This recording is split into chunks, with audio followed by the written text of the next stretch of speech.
उसकी वेलोसिटी में डिक्रीज आएगा। जब वो मैक्सिमम पॉइंट तक पहुंचेगा वहाँ पे उसकी वेलोसिटी फाइनल कितनी हो गई होगी, कितनी हो गई होगी स्टूडेंट्स, ज़ीरो हो गई होगी। अस्सलाम वालेकुम डियर स्टूडेंट्स, उम्मीद करता हूँ आप सब खैरियत से होंगे। एक बार फिर आपको फाइव के वर्ल्ड में वेलकम करता हूँ। स्टूडेंट्स, हमारा आज का लेक्चर एक्चुअली हमारे लास्ट के लेक्चर के साथ कंटिन्यूएशन में है। अगर आपको याद हो तो हमने लास्ट के लेक्चर में अपने प्रोजेक्टाइल को डिस्कस किया था और साथ ही साथ में उसके वेलोसिटी के लिए एक इक्वेशन डिराइव की थी। ठीक है, हमने ये कहा था कि किसी भी पॉइंट पे अगर हम उसकी वेलोसिटी फाइंड करना चाहें तो हम किसी भी पॉइंट पे अपने प्रोजेक्टाइल की वेलोसिटी फाइंड कर सकते हैं।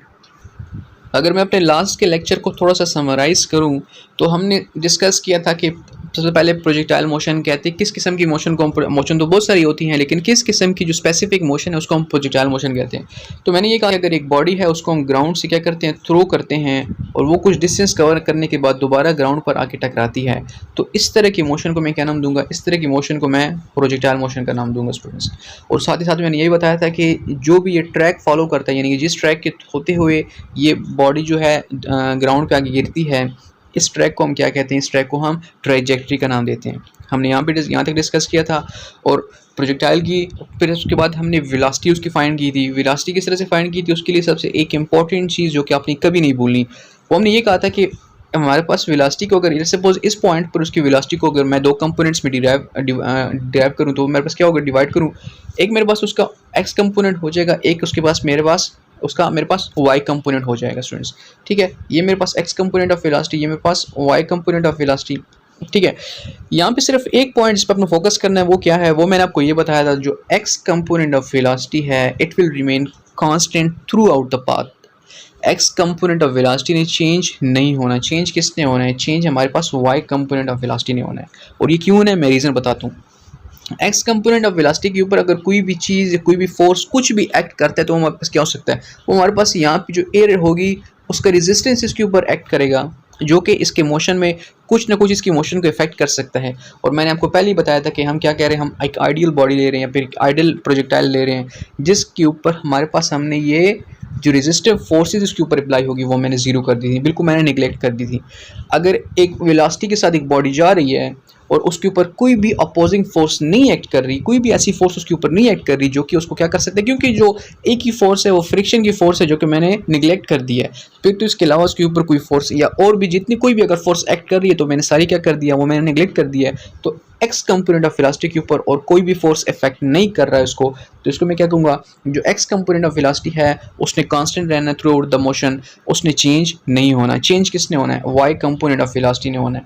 वाई कंपोनेंट ऑफ वेलोसिटी ने क्यों होना है, Y component of velocity actually vertical velocity है। अगर मैं देखूँ तो इस बॉडी के ऊपर एक वर्टिकल फोर्स एक्ट कर रही है, वो कौन सी फोर्स है, वो हमारे पास ग्रेविटी नहीं होगी जो इस बॉडी के ऊपर एक्ट करेगी, और ग्रेविटी तो यहाँ से लेकर यहाँ तक थ्रू आउट द मोशन इस बॉडी के ऊपर एक्ट करेगी।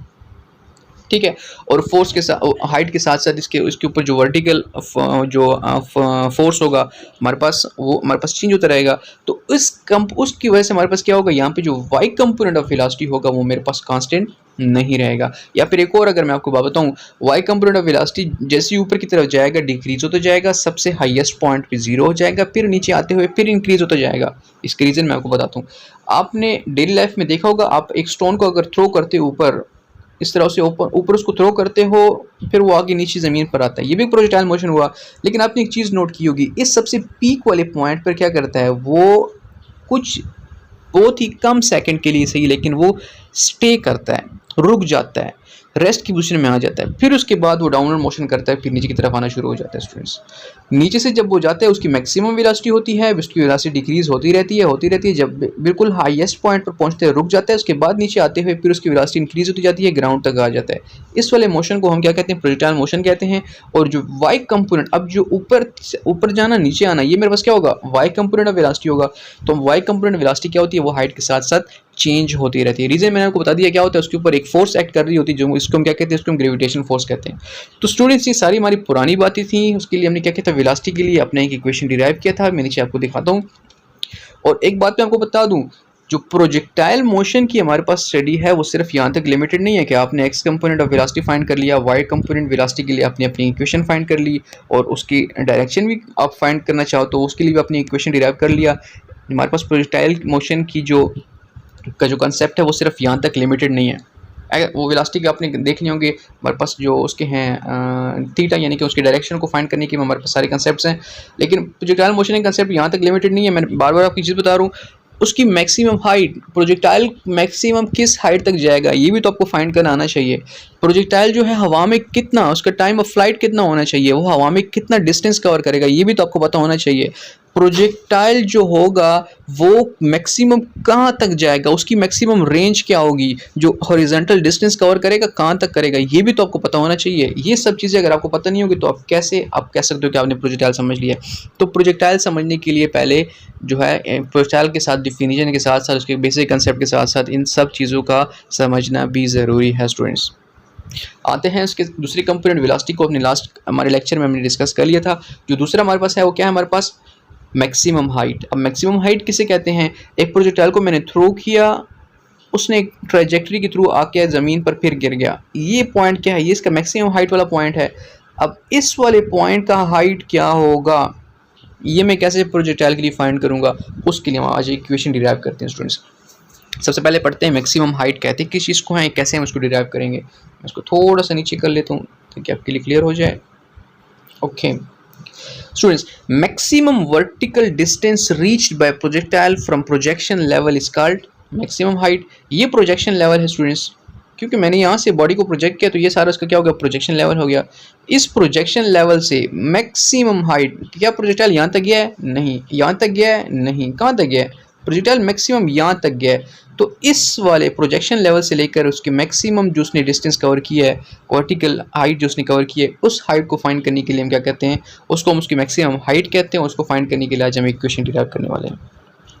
Consider a projectile which is thrown with certain velocity V naught. ये कुछ चीज़ें जो अपने जहन में रखनी है, ये भूलनी नहीं है। वेलोसिटी को, उसको प्रोजेक्टाइल को जो मैं इनिशियल वेलोसिटी दे रहा हूँ उसको मैंने क्या नाम दिया, उसको मैंने वी नॉट का नाम दिया। Make an angle theta with horizontal, ठीक है, कोई भी एंगल थीटा के साथ उसको मैंने क्या किया, उसको मैंने थ्रो किया, ठीक है। To find maximum height we will use third equation of motion. अब मैक्सिमम हाइट फाइंड करने के लिए मैं क्या करूँगा, थर्ड इक्वेशन ऑफ मोशन को यूज़ करूँगा। यहाँ पे स्टूडेंट्स एक चीज़ आपने समझनी है, बाकी कुछ भी नहीं है। थर्ड इक्वेशन ऑफ मोशन तो हमें सबको आती है, 2as is equal to V F square minus V S square. कुछ एक छोटे से पॉइंट्स होते हैं जो कि आपने यहाँ पे समझने हैं, आपने वो समझ लिए, आपने यहाँ की सारी डेरिवेशन समझ ली है। मैं बताता हूँ स्टूडेंट्स, अगर मैं हाइट की बात करूँ, हाइट मेरे पास क्या होता है, हाइट का जो है हॉरिजॉन्टल कंपोनेंट के साथ कोई लेना देना है, कोई लेना देना नहीं है। क्यों, हाइट तो हम वर्टिकली फाइंड करते हैं, उसका सिर्फ एक कंपोनेंट के साथ काम है, वो मेरे पास क्या है, वाई कंपोनेंट है। एक्स कंपोनेंट के साथ तो हाइट का कोई काम ही नहीं है। एक्स कंपोनेंट के साथ तो रेंज का काम होगा, कितनी मैक्सिमम डिस्टेंस कवर करेगा, रेंज उसकी क्या होगी, तो उसका इसके एक्स कंपोनेंट के साथ काम होगा स्टूडेंट्स, ठीक है।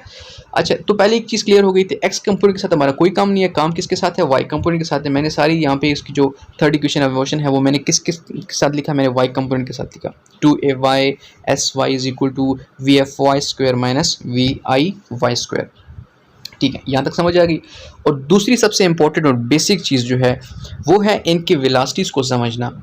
स्टूडेंट्स, मैं बार बार आपको एक चीज़ बताऊं, एक बार दोबारा आपको रिवाइज कराता हूँ, वो ये है कि मैंने आपको कहा था जो एक्स कंपोनेंट ऑफ वेलोसिटी होगा वो मेरे पास कांस्टेंट रहेगा, जो वाई कंपोनेंट ऑफ वेलोसिटी होगा वो कांस्टेंट नहीं रहेगा, वो मेरे पास चेंज होता रहेगा।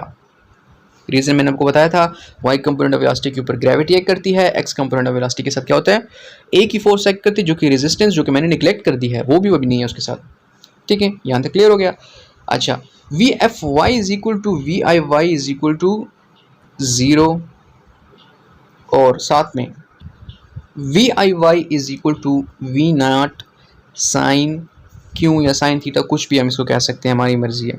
अच्छा, ये दो वेलोसिटीज़ मैंने आपको कहा, यहाँ पे सिर्फ आपने वेलोसिटीज़ को समझना है और कुछ भी मुश्किल नहीं है। स्टूडेंट्स, अगर मैंने वीडियो के स्टार्ट में आपको चीज़ बताई, एक प्रोजेक्ट एक पत्थर है, लेट्स सपोज डेली लाइफ से अगर एग्जांपल दूं मैं, उसको मैं जब वर्टिकली इसको थ्रो करता हूँ वो ऊपर जाता है, ऊपर से फिर नीचे आता है। यहाँ पे जो उसको मैंने वेलोसिटी दी, लेट्स सपोज उसको यही नाम दे देते हैं, उसको मैंने वी नॉट की एक वेलोसिटी दी, वो ऊपर जा रहा था, उसकी वेलोसिटी में डिक्रीज आएगा कि नहीं आएगा, मैंने वीडियो के स्टार्ट में स्टूडेंट्स आपको बताया जो उसका मैक्सिमम पीक पॉइंट होता है वहाँ पे उसकी वेलोसिटी क्या हो जाती है, 0 हो जाती है।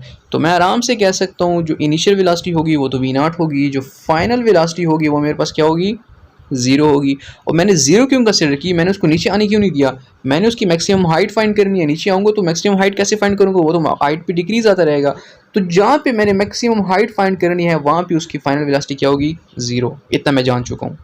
ठीक है स्टूडेंट्स, तो यहाँ पर आते हैं V F Y is equal to we I Y, V Y is equal to 0।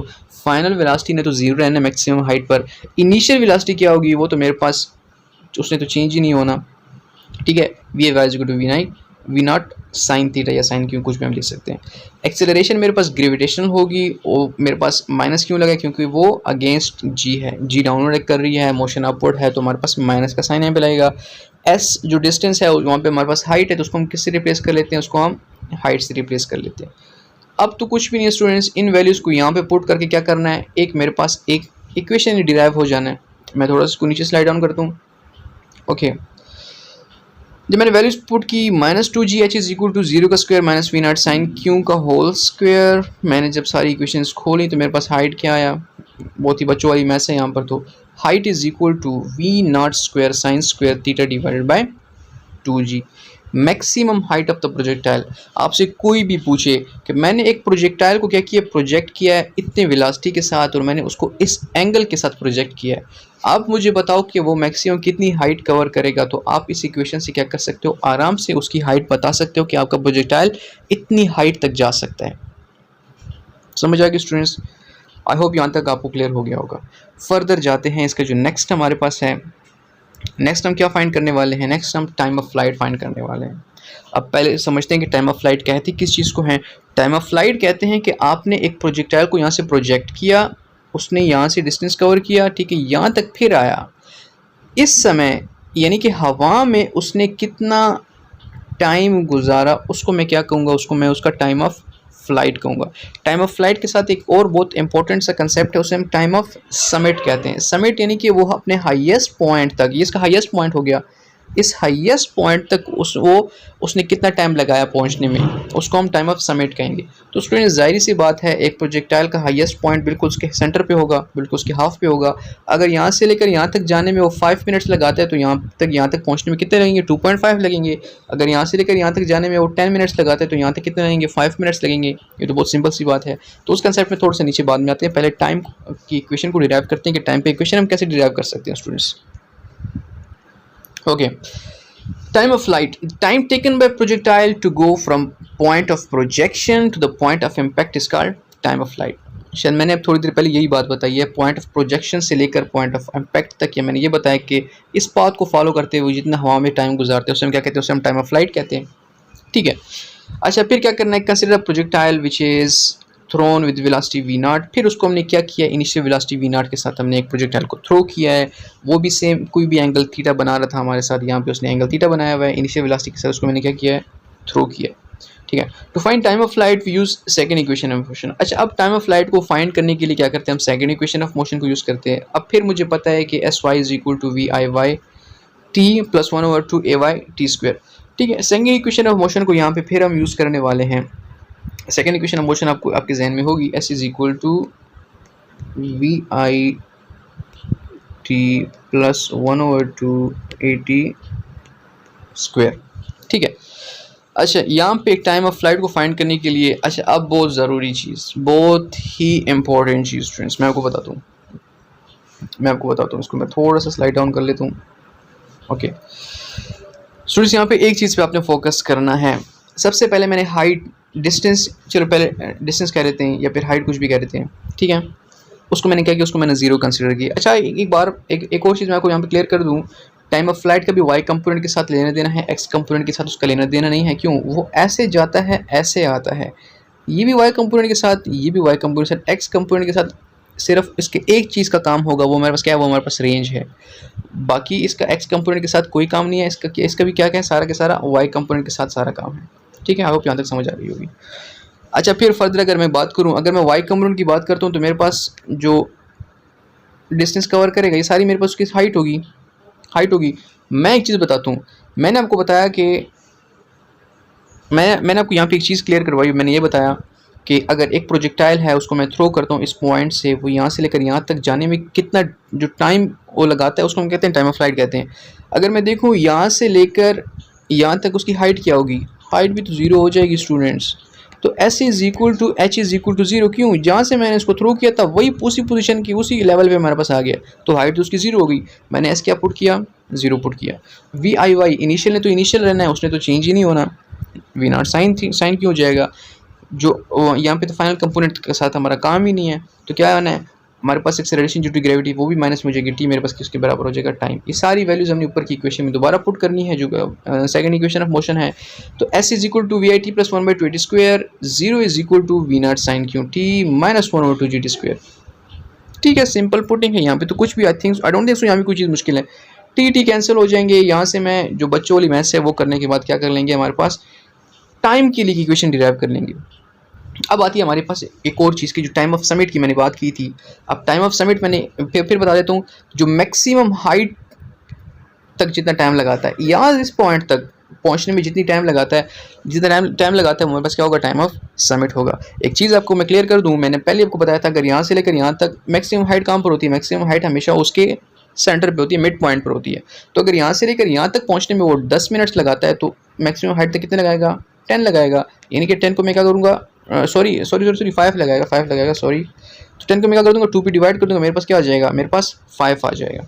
Same as the case अगर वो 20 मिनट्स लगाता है तो टाइम ऑफ समिट तक पहुँचने के लिए क्या करेगा? उसका हाफ टाइम लेगा, 10 मिनट्स लेगा। तो simply time of summit, time to reach the summit के लिए मैं क्या कर दूँगा? Time to reach the summit highest point will be half of the total time of flight, let t prime be the total summit. तो क्या करूँगा? जो टी प्राइम होगा, जो टी मेरे पास होगा, उसका टी प्राइम क्या हो जाएगा? टी प्राइम उसको सिंपली यहाँ से जो वैल्यू होगी उसको मैं डिवाइड बाई 2 कर दूँगा, तो मेरे पास टाइम ऑफ समिट मिल जाएगा। या फिर अगर इस सारी वैल्यूज़ को मैं डिवाइड बाई 2 कर दूँ तो 2 मेरे पास कैंसिल हो जाएंगे। तो टी प्राइम की अगर इक्वेशन कोई आपसे पूछे तो आप फाइंड कर सकते हो, is equal to we naught sine q t divide by sine theta divide by g, आप उसके लिए फाइंड कर सकते हो। ये स्टूडेंट्स हमारे पास time to reach the maximum height, और दूसरा टाइम ऑफ प्रोजेक्टाइल, कितना वो हवा में टाइम गुजार सकता है। स्टूडेंट्स एक फर्दर स्टेप पे जाते हैं, वो हमारे पास क्या है? वो हमारे पास रेंज है। अब रेंज के बारे में आपको सिंपली बता देता हूँ। रेंज किसे कहते हैं? रेंज जो ये हॉरिजॉन्टल डिस्टेंस जितना हमारे पास प्रोजेक्टाइल कवर करे उससे हम क्या कहेंगे? उसके हम उसका रेंज कहेंगे। एक जो हमारे पास कम रेंज कवर करेगा, एक उससे ज़्यादा रेंज कवर करेगा, एक उससे ज़्यादा रेंज कवर करेगा, डिपेंड करेगा हमने उसको किस इनिशियल वेलोसिटी के साथ और किस एंगल थीटा के साथ उसको हमने थ्रो किया हुआ है। ठीक है स्टूडेंट्स, तो उसका रेंज फाइंड करने के लिए क्या करेंगे? अब यहाँ पे एक चीज़ मैं आपको बता दूँ, रेंज का जो हमारे पास वाई कंपोनेंट के साथ कोई काम नहीं है, रेंज का सिर्फ और सिर्फ हमारे पास एक्स कंपोनेंट के साथ उसका लेना देना है। ठीक है, रेंज को फाइंड करने के लिए the horizontal distance from point of projection to the impact is called range of projectile. मैंने भी यही बात बताई, पॉइंट ऑफ प्रोजेक्शन ये, पॉइंट ऑफ इम्पैक्ट ये, इनके दरमियान जो हॉरिजॉन्टल डिस्टेंस होगा उसको मैं क्या कहूँ? उसको मैं उसका रेंज कहूँगा। फिर हमने एक प्रोजेक्टाइल कंसिडर किया, उसको हम इनिशियल वेलोसिटी वी नॉट के साथ जो कि एंगल थीटा बना रहा था, हमने बार बार ये बात कर रहे हैं, हमारे पास वो क्या है कि उसको हमने थ्रो किया, देखते हैं उसके साथ क्या होता है। ठीक है, अच्छा, to find the maximum range we will use, फिर हम क्या करेंगे? मैक्सिमम रेंज को फाइंड करने के लिए हम फिर से हम सेकंड इक्वेशन ऑफ मोशन को यूज़ करेंगे। S x is equal to we i x t plus 1/2 a t square, यानी कि s is equal to we i t plus 1/2 a t square. अच्छा, अब फिर यहाँ पे इन कंपोनेंट्स को समझना ज़रूरी है, बाकी इनकी डेरिवेशन में कुछ भी मुश्किल नहीं है स्टूडेंट्स। बस ये आपको समझ आ गई कि किस कंसेप्ट की वजह से, किन वजूहात हैं जिनकी वजह से हमने हाइट को जीरो कर दिया है, हमने फाइनल वेलोसिटी को जीरो कर दिया है, क्यों किया स्टूडेंट्स को यहाँ पे मसला होता है। और रीज़न मैं हर एक की डेरिवेशन के साथ मैं आपको रीज़न बता रहा हूँ। ठीक है, अच्छा, तो यहाँ पे अगर मैं देखूँ मैंने क्या करना है, मैंने हॉरिजॉन्टल डिस्टेंस को फाइंड करना है। मैं हॉरिजॉन्टल डिस्टेंस को फाइंड कर सकता हूँ, मैं बताता हूँ हमने क्या करना है। फिर से हमने सेकंड इक्वेशन ऑफ मोशन को यूज़ करना है। अच्छा, अगर मैं हॉरिजॉन्टल की बात करूँ तो यहाँ पे मेरे पास क्या होगा? Initial velocity with respect to x axis, और मैंने आपको बताया कि initial velocity with respect to initial velocity वो तो वैसे भी वी नॉट कॉस थीटा ही होगी, लेकिन एक और चीज़ मैंने बताई थी, इनिशियल वेलोसिटी जो हमारे पास एक्स कंपोनेंट की वेलोसिटी होती है वो कभी भी चेंज नहीं होती। ठीक है, अच्छा, सेकेंडली जो हमारे पास डिस्टेंस कवर करेगा, इस एस की जगह हम क्या पुट करेंगे? वो हमारे पास रेंज हो जाएगी। जिस तरह हाइट के केस में हम एच पुट कर रहे थे, तो यहाँ पे हमारे पास क्या हो जाएगी? उसका रेंज हो जाएगा, आर हम पुट करेंगे। ठीक है स्टूडेंट्स, और एक्सेलरेशन ऑन एक्स कंपोनेंट मेरे पास 0 होगी। ये सबसे मेन पॉइंट है, इस पॉइंट पर स्टूडेंट्स आपने फोकस करना है। मैंने आपको एक चीज़ बताई थी, मैंने आपको बताया था कि x component of velocity will remain constant. तो स्टूडेंट्स आई थिंक मैं डायरेक्टली आपको बगैर कुछ बताए आपको समझ जाना चाहिए कि अगर velocity with respect to x component is just gonna be constant, तो हमारे पास एक्सेलरेशन है तो क्या होना है? 0 होना है। क्यों? एक्सेलरेशन किसके बराबर है? Final velocity minus initial velocity divided by time को फिलहाल छोड़ दो। अगर एक्सेलरेशन फाइनल माइनस इनिशियल है और एक्स कंपोनेंट ऑफ वेलोसिटी जो फाइनल होगी वही इनिशियल होगी, तो फाइनल यानी कि v माइनस वी हो जाएगा, एक्सेलरेशन 0 डिवाइडेड बाय टाइम नहीं हो जाएगा, एक्सेलरेशन मेरे पास क्या हो जाएगी 0 हो जाएगी स्टूडेंट्स।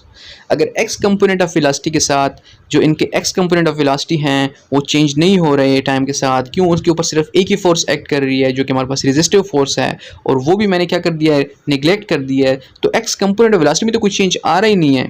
जो मैंने इनिशियल वेलोसिटी दी है वही x कंपोनेंट ऑफ वेलोसिटी है। तो अगर x कंपोनेंट वेलोसिटी में चेंज है तो ऑफ कोर्स हमारे पास एक्सेलरेशन क्या हो जाएगी, वो मेरे पास 0 हो जाएगी। यहाँ पे टाइम क्या पुट करना है, टाइम जितना भी हमारे पास टाइम वो हवा में कवर करेगा वो t is equal to 2 v0 sine theta divided by g. ये सारी values students I hope so आपको ये एक्सेलरेशन के पॉइंट की समझ आ गई होगी। एक्स कंपोनेंट ऑफ वेलोसिटी ने जब मेरे पास कांस्टेंट रहना है, जब वेलोसिटी ने कांस्टेंट रहना है तो हमारे पास एक्सेलरेशन है तो डेफिनेटली 0 होना है। कांस्टेंट वेलोसिटी एक्सेलरेशन नहीं होती हमारे पास स्टूडेंट्स, ये तो बहुत बच्चों वाली बात है, ठीक है। तो सारी वैल्यूज़ को हम क्या करेंगे, यहाँ पे अगर पुट करेंगे हमारे पास इसके लिए भी एक इक्वेशन आ जाएगा, वो हमारे पास क्या होगा, वो हमारे पास इसकी मैक्सिमम रेंज का इक्वेशन होगा स्टूडेंट्स। ये सारी बच्चों वाली मैथ्स करने के बाद सिंपल पुटिंग है, कुछ वैल्यू 0 होंगी, इससे हमारे पास सारी वैल्यू 0 हो जाएंगी। v0 cos theta divided bye 2 v0 sin q divided by g, ठीक है, 2 v0 sin theta 2 sin theta cos theta v0 को मैंने बाहर निकाला हुआ है, ठीक है v0 sin थीटा हमारे पास फाइनल जो सी इक्वेशन डिराइव हो जाएगी हमारे पास क्या होगी, r is equal to v0 square divided by g। ठीक है स्टूडेंट्स, अगर आपको इसकी समझ नहीं आ रही मैं आपको बता देता हूँ। यहाँ पे जो पहले इक्वेशन में क्या किया हमने, सिंपल पुटिंग की है। पुटिंग करने के बाद ये यहाँ पे हमारे पास एक 0 है, इसने हमारा काम बहुत आसान कर दिया है। 0 से ये सारा के सारा कंपोनेंट मेरे पास क्या हो गया, ये मेरे पास 0 हो गया, रह गया सिर्फ ये वाला पोर्शन, ठीक है। अगर ये वाला पोर्शन रह गया, ठीक है, यहाँ पे मेरे पास क्या है कॉस थीटा, अंदर क्या है साइन थीटा, इस कॉस थीटा को अंदर मल्टीप्लाई करते हैं, जो हमारे पास v0 है उसको बाहर निकाल लेते हैं, ठीक है। v0 इस वाली v0 को मैंने बाहर मल्टीप्लाई किया v0 के साथ, तो v0 स्क्वायर हो गया। कॉस को मैंने क्या किया, अंदर साइन के साथ मल्टीप्लाई किया तो 2 sin थीटा कॉस क्यू हो गया, ठीक है, साइन क्यू कॉस क्यू हो गया। अब 2 sin क्यू कॉस क्यू मेरे पास किसके बराबर है, ये ट्राइगोनोमेट्री का फार्मूला है, sin 2 थीटा या sin 2 क्यू, इन्होंने पता नहीं क्यों लगाया, थीटा तो बहुत आसान था, ठीक है। तो sin 2 थीटा, मैं थीटा नाम देता हूँ क्योंकि मैं थीटा के साथ थोड़ा ज़्यादा आदी हूँ, ठीक है। तो यानी कि 2 sin थीटा कॉस थीटा की जगह मैं क्या लगा सकता हूँ, मैं डायरेक्ट sin 2 थीटा अप्लाई कर सकता हूँ। तो रेंज मेरे पास क्या हो जाएगी, v0 square divided by g, और 2 sin थीटा कॉस थीटा की जगह मेरे पास sin 2 थीटा आ जाएगा। ये मेरे पास क्या है, ये मेरे पास की मैक्सिमम रेंज आ गई। अगर मुझे कोई बताए कि मेरे पास एक प्रोजेक्टाइल है, उसको मैंने इस एंगल के साथ थ्रो किया है और इतनी इनिशियल वेलोसिटी के साथ थ्रो किया है, आप मुझे बताओ कि ये मैक्सिमम कितने रेंज तक जा सकता है। तो मैं आपको गारंटीड फुली कैलकुलेटेड उसकी रेंज फाइंड करके दे सकता हूँ। मैं क्या, आप भी आराम से फाइंड करके दे सकते हो।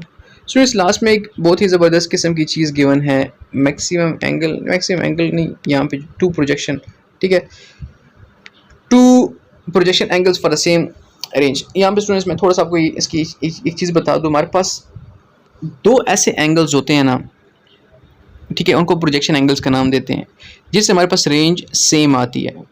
ऐसा क्या मतलब हुआ, इसका ये मतलब है कि अगर एक प्रोजेक्टाइल है उसको मैं 15 डिग्री के साथ थ्रो करूं और दूसरे को मैं 75 डिग्री के साथ थ्रो करूं, दोनों की रेंज मेरे पास क्या है, सेम आई है कि नहीं आई है।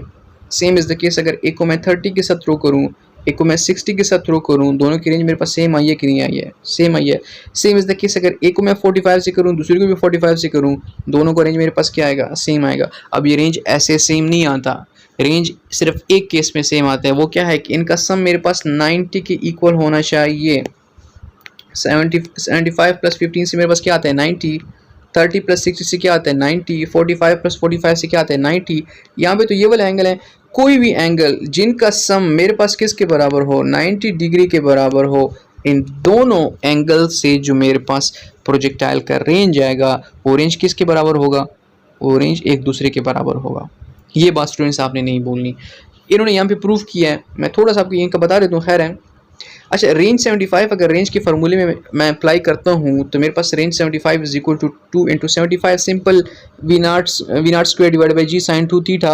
वहाँ पे सिर्फ रेंज को मैं जब 75 की एंगल से उसको थ्रो करूँगा उस केस में उसका रेंज क्या आएगा, ठीक है। मैं ना तो इनिशियल वेलोसिटी पुट कर रहा हूँ ना तो ग्रेविटी की वैल्यू पुट कर रहा हूँ, ये बात हमें याद रखनी है, सिर्फ रेंज की जो थीटा है एंगल है वो पुट कर रहा हूँ। मेरे पास साइन 150 मुझे पता है किसके बराबर है 0.15, तो रेंज 75 से मेरे पास क्या आया, ये वाली वैल्यू आई y. Same as the case अगर रेंज 15 में फाइंड करना चाहूँ तो v naught square g sine 2, वही रेंज वाली इक्वेशन में पुट करेंगे 2 15 डिग्री, ठीक है, 2 इंटू 15 साइन 30 मुझे पता है किसके बराबर 0.5। मैं आपसे एक चीज़ पूछता हूँ, रेंज 75 और रेंज 15 मेरे पास इक्वल है कि नहीं, प्रोवाइडेड देख कि आपने वेलोसिटी और ग्रेविटी तो वो तो ऑफ कोर्स सेम होनी चाहिए। एक को आप दूसरी वेलोसिटी दे रहे हो, दूसरी को आप दूसरी वेलोसिटी दे रहे हो, फिर तो ऑफ कोर्स बेशक एंगल हमारे पास ये वाले हों लेकिन फिर भी रेंज में डिफरेंट होना है।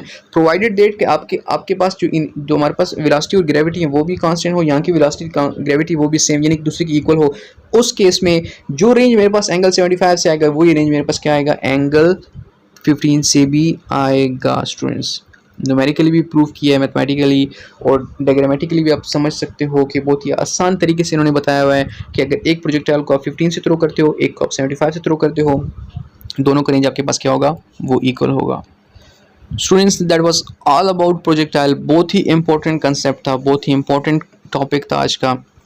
प्रोजेक्टाइल को हमने जो इसकी बेसिक डिफिनीशंस थी, जो बेसिक उसका कंसेप्ट था वो हमने लास्ट के लेक्चर में सीखा था। आज के लेक्चर में हमने लास्ट के लेक्चर में साथ में उसकी वेलोसिटी को भी डिराइव किया था। आज के लेक्चर में हमने उसका मैक्सिमम हाइट, उसका time of flight, time of summit, उसका रेंज और उसके जो एंगल्स हैं जिनसे हमारे पास रेंज सेम आती है, ये सारी चीज़ें स्टूडेंट्स हमने डिस्कस की।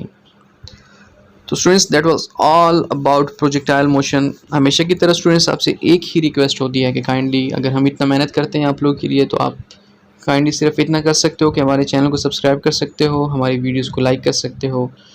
इससे और कुछ भी नहीं होता, सिर्फ इतना होता है कि हमारी थोड़ी हौसला अफजाई हो जाती है और हमें समझ आता है कि वाकई में कोई है, हमारी मेहनत ज़ाया नहीं जा रही, कोई है जो कि हमारे कंसेप्ट को गेन कर रहा है, कुछ ना कुछ हमसे सीख रहा है, हम वैसे ही नहीं लगे हुए यहाँ पर। स्टूडेंट्स हमेशा की तरह आज भी आपसे इजाज़त चाहूँगा। इंशाल्लाह आने वाली वीडियो में दोबारा आपसे मुलाकात होगी।